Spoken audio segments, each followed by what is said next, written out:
In a past life, I was a psychiatrist. Well, let me rephrase that. Before my life fell to pieces, I was a psychiatrist. And a damn good one, too. It's tough to really say what makes a psychiatrist good at what they do. But I started in my field early. I got great experience my first few years in the business. And before long, I almost had more clients than I could handle. I'm not saying someone would walk into my office suicidal and do a 180 in one day, but my clients trusted me and felt that I genuinely helped them. So I came very highly recommended, and my rate was appropriately steep. That being said, I was also used to a higher tier of patient. So I'm not sure how the Jennings family found me. I assume they were pointed in my direction from their previous psychiatrist, as that's sometimes the case. You know, someone walks through your door that you're incapable of helping for whatever reason, so you make some recommendations. Well, one day I got a call from Mrs. Gloria Jennings, a very wealthy real estate owner who wanted me to work with her son, Andrew. Apparently, Andrew had just about worn out every psychiatrist in the state, and I was essentially their last option. Andrew was your typical drug abuser, his poison of choice being heroin. And as anyone in my field can tell you, these people are a headache to deal with.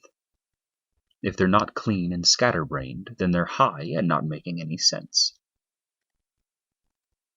I wouldn't have taken him as a patient, but Mrs. Jennings offered me almost double my usual rate, so I couldn't say no. And that was the worst decision I've ever made. Ever.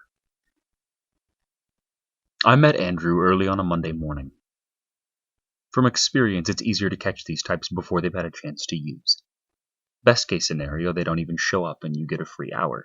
But Andrew was 15 minutes early. He certainly looked like a heroin addict. Dark bags under his green eyes, hair disheveled, a scraggly beard growing on his face. He was tall and inexplicably thin, and wore baggy, plain clothes that only accentuated his sharp figure. I welcomed him into my office and offered him a seat. He sat down and began rubbing his hands together and exploring my office with his eyes with darting rapidity. For my own privacy, I will refer to myself from now on as Dr. A. So, Andrew, I began, I'm Dr. A. Why don't you tell me a little about yourself? And for the first time, he made eye contact. He hesitated for a moment and then spoke. Look, this is about the 8th or 9th time I've started from scratch, so I'm just going to cut to the chase. My mom probably told you that I'm a drug user, and I am. I use heroin and cocaine if I can get my hands on it. I opened my mouth to ask if he ever used both at the same time, to explain the danger of the combination, but he beat me to it. No, I always do them separately. I'm not an idiot, he said.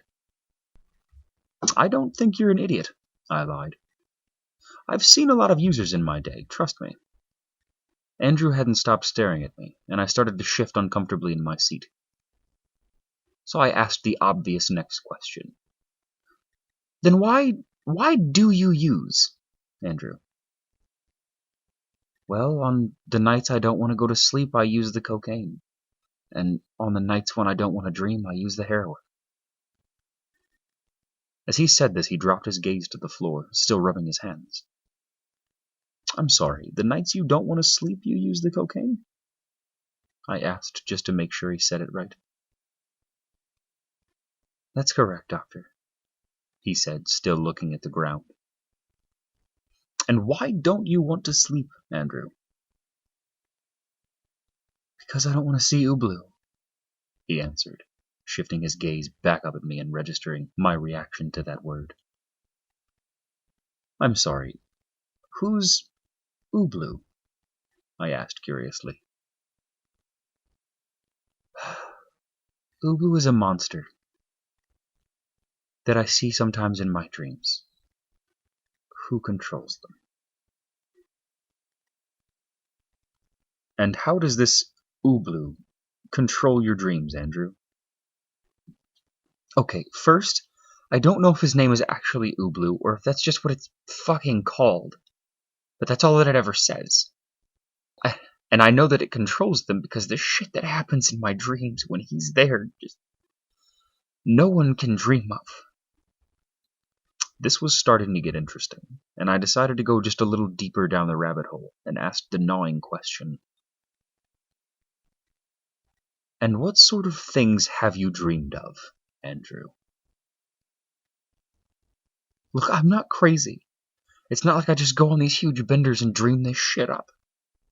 I used to be a star athlete, and I was on pace to graduate valedictorian before this thing started fucking with me.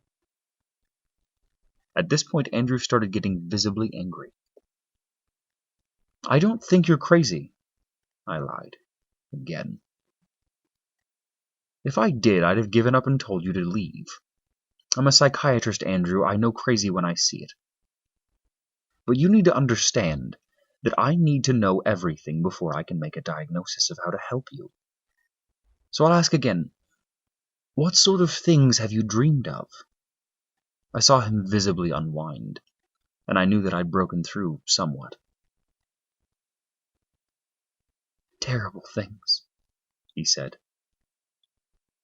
People and things that I love, and just the worst imaginable things happening to them.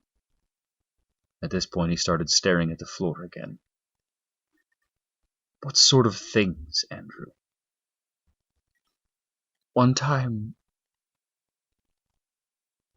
I dreamt that I was stuck in a cage in a basement I'd never seen before. And there were 3 men in masks raping and beating my mother. Go on, Andrew. She was calling out to me, and I was crying. And every time she would cry out to me or cry for help, a man would hit her. And no matter how bad she bled, she kept calling out, and it kept hitting her, violating her. Now I'll interject here and say that normal people do not dream of these things. Dreams like these are rare even among the most severe psychopaths. And now I was starting to understand how Andrew had gone through so many psychiatrists in just a few years. Either he was a time bomb of the most criminal psychopath in history, or he had a new sleep disorder not yet seen in my field. The pros of diagnosing a new disorder were hugely outweighed by the cons of fostering a child who could potentially make Ted Bundy look like your purse snatcher. I was shaken up a bit, but I kept it together. In these situations it's important not to get lost in the details and to just nail down all your facts first. So how do you know that Ubloo was behind this dream? I asked him. Because at the end of the dream I always hear him make that fucking noise. Ubloo! He mimicked, high-pitched like the sound a small animal makes. And you always hear this noise? That's how you know he controlled your dream? I always hear him. But sometimes I see him too. But only for a second, and then I wake up. I see. Could you draw Ubloo for me, Andrew? I slid him a notepad and a pen. He looked confused at first, probably because to him I was believing every word. But he grabbed a pad of paper and began scribbling. I looked down at my watch, and 20 minutes had passed. And then out the window at the sky, which was a clear shade of blue. I heard the pen hit the table and notepad slid back over to me. I looked down at the pad and had to choke. I had to push my heart back in my chest. This thing that he drew had a long dangling snout, almost like an elephant's trunk with a tongue poking out. Its face was devoid of features aside from 2 large, upright oval eyes that were completely black. It had 6 limbs and a long, slender torso. It was hunched down. The back and middle knees were just a little above its body. It could obviously make itself very tall if need be. The feet were circular with 6 appendages sticking out in all directions, all equidistant from the others. The front 2 legs were considerably longer, and had just 2 extremely long fingers on each hand, both at the top of his hand and in the same direction. It was eerie to look at. It had no clearly dangerous features, no claws, no teeth, but still I couldn't help feel a chill on my spine examining it. I snapped out of my state and looked back up at Andrew, who was staring at me, waiting apprehensively. I thought I had my diagnosis. Well, Andrew, I think I know what's going on. Oh? Yes. Yes. I think what's going on here is that you have been lucid dreaming. Yeah, I thought that too, he interrupted. I sat there shocked. You think that I had some traumatic nightmare of this thing, and now whenever I lucid dream, I subconsciously insert it into my mind, which triggers a traumatic scenario to play out before me. Rarely in my 10 years of practice have I been speechless. But I sat there, mouth agape. Andrew stared back at me, and I watched him smirk. I told you, Dr. A, I'm not an idiot. I looked into all of this when it first started happening, and that's why I started using. I learned that opioids can suppress lucid dreaming, and in the beginning they did. But eventually he kept worming his way in. And the more I used, the harder he fought to keep coming back. So I tried the cocaine to keep awake. But I found that made things worse. I stayed up too long, and I started experiencing microsleep. I didn't know if I was awake or dreaming, and he must have learned this. You see, when it first started, I could tell, faintly, that it was a dream. They all had this hazing effect on my comprehension. But when I would microsleep, then the dreams were incredibly vivid. He learned, Dr. A. He learned that I was more afraid of the microsleep. And somehow, he made every dream just as clear sense. I honestly didn't know what to say. Either Andrew was completely and utterly crazy, or so intelligent he was incubating his own insanity. So I asked the only question I had left. When did you first dream of Ubloo? It was right after my father died. He killed himself. He put a bullet in his head when I was 17. The night after the funeral, I dreamt that I was standing over his grave, looking down at the grass. It was normal for a bit, but then I heard him. I heard him screaming from the ground, screaming for help, asking me to dig him out. But I couldn't move. I was frozen. I stood there and listened to him banging on his coffin lid, so hard. The ground started pushing up. And I heard him screaming in fear, but I just couldn't move. And then I heard it. Ubloo! And I woke up.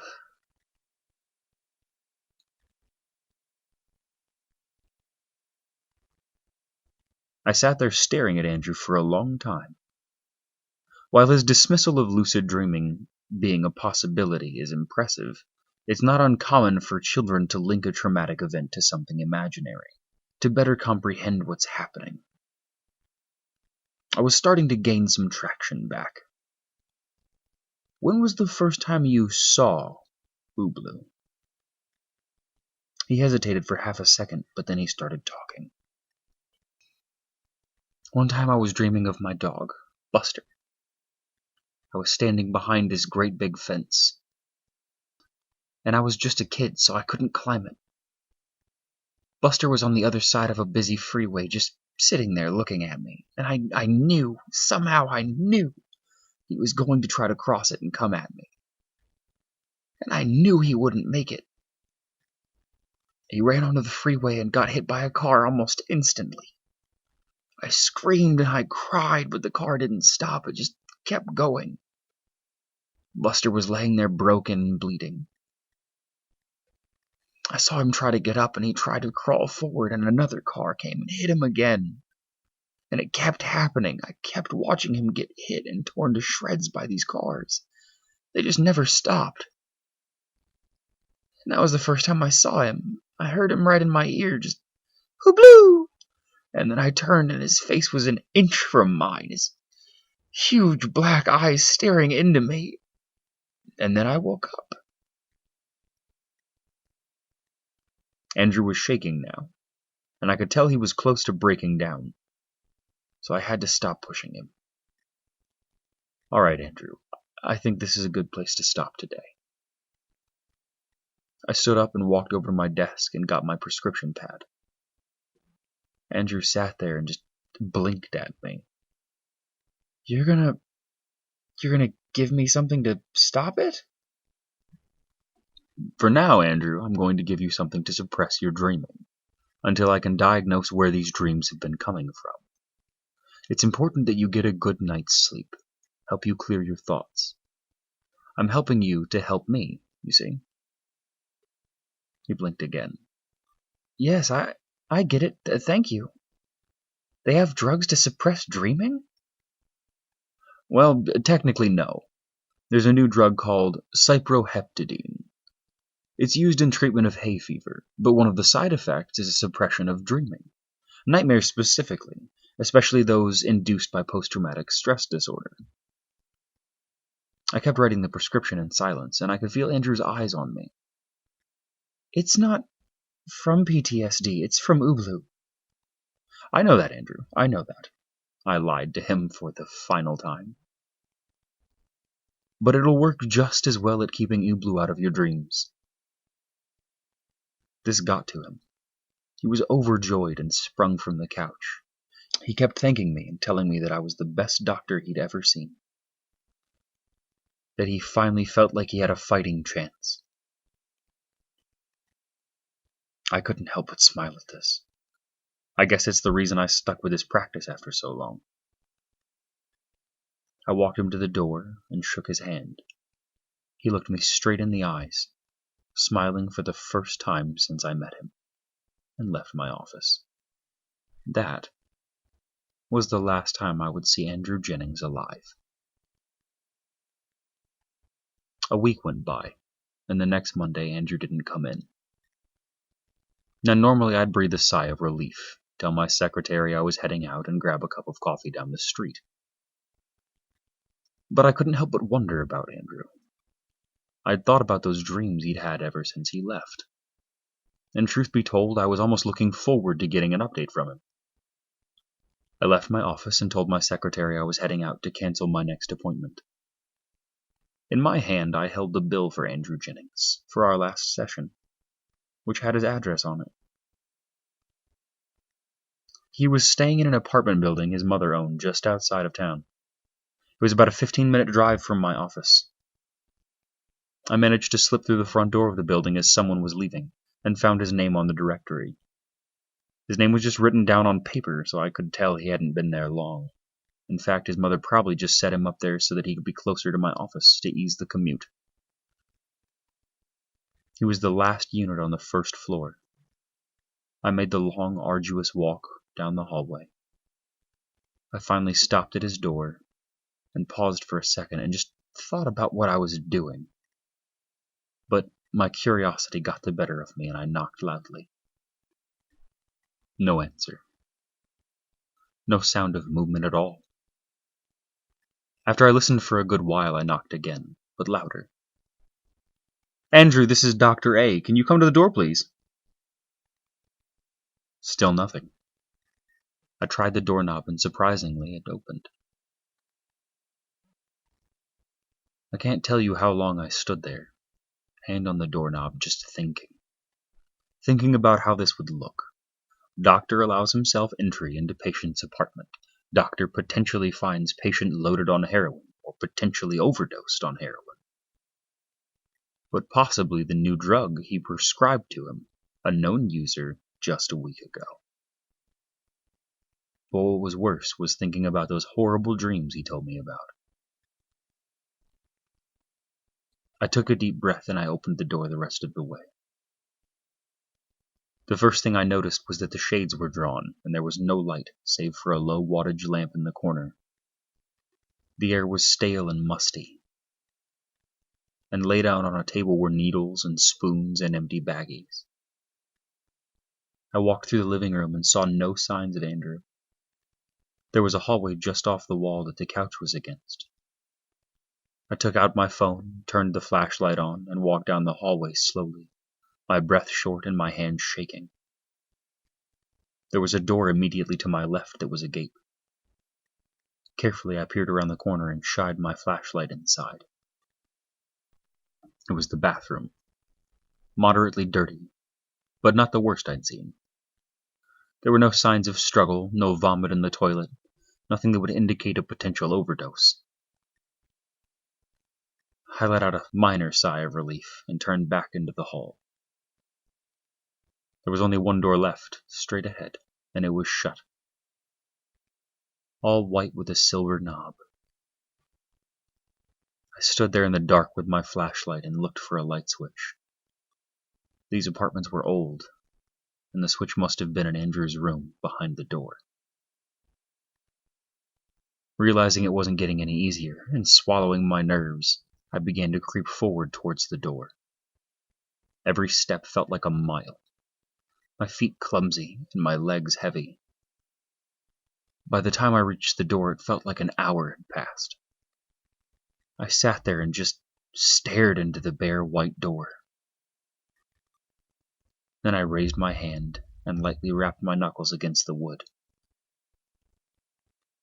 "Andrew? Andrew?" I asked as I knocked. The door creaked and gently swayed inward. Through the crack I could faintly make out the outline of a person, and so I pushed the door open fully. Andrew was on the ground, propped up and sitting in the corner, his skin pale and white, his bright green eyes staring wide at the door that I just came through. I just stood there and stared at him in complete shock. It was the first time I'd ever seen a dead body outside of a casket. It just looked so void and lifeless. I noticed blood on the carpet, and that his fingernails were split and bleeding, some pried back from the fingers. I somehow managed to find the light switch and flick it on, and that's when I saw it. The end is the beginning. It was carved deeply into the wood next to him. I stared at it just long enough to see what it said, then the smell hit me. The most foul thing I'd have ever smelled in my life. And in that moment it all set in and I felt more nauseous than I've ever been. I sprinted out into the hallway and vomited. And I stood there bent over vomiting when an elderly woman a few doors down opened the door and gasped. "Call 911! I yelled to her, vomiting over again.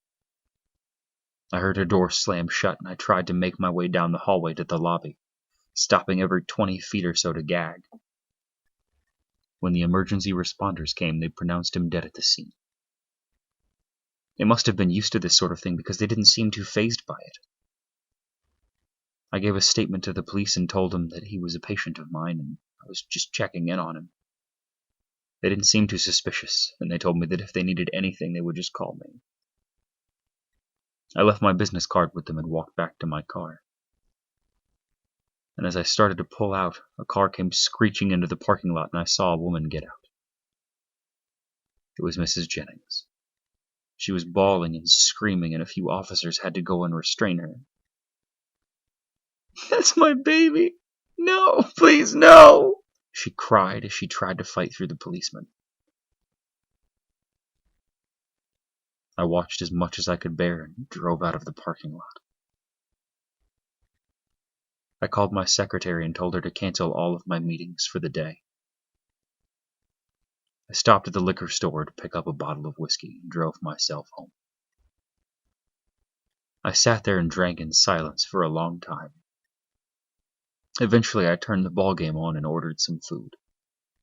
But when it came, I couldn't even bring myself to eat it. By the time I finished the bottle, it was getting late. I stood up and stumbled down the hall to my bedroom, kicked off my shoes, and fell face first into my mattress. I lay there thinking about Andrew, about his pale, lifeless body propped up in the corner, staring at me with those big green eyes. About his last message, the end is the beginning. And it started just echoing through my brain, trying to find a rhyme or reason to it. My thoughts were growing slower and my eyelids growing heavy. The end is the beginning, playing over and over in my head. I felt myself listing off to sleep when I heard it, from nowhere and everywhere all at once. Ubloo!